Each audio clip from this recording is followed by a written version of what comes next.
This is an update of the garden in the teardrop area that my wife is working on. As you can see, the plants in the garden are coming up nicely, and we have some purples, we have some nice blue ones over there coming around the tree here. You can see from the back side of the garden, and there's some nice bushy type plants that she has in here. I'm not an expert on what these plants are called, so I just call them bushy plants. And you can see everything's growing in pretty nicely as we come down, with the exception of the log garden that we planted. As you can see here, the herbs and the flowers that we put in there are kind of withery and not growing very well. So what I think we did wrong is we put a mix of 10-10-10 and some peat and another material, I can't remember the name of it right now, but we mixed those together without adding any real foundational soil.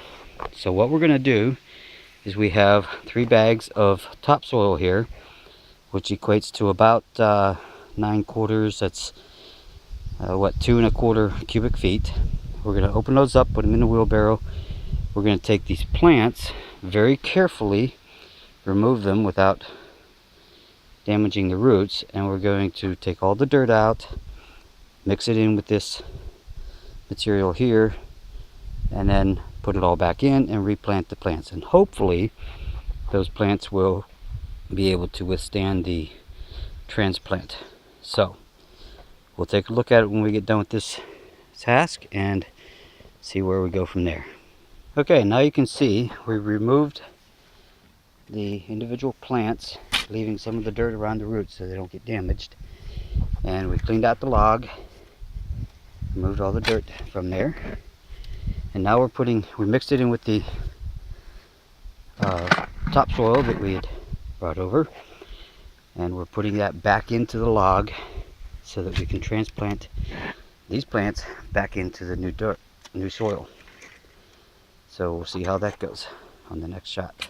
Okay, now you can see we've got the plants transplanted in the new soil, and we're about to water them, and that should do it. We're hoping that this will revitalize them and give them the nutrients that they were lacking before, and we'll see how they go in a couple weeks.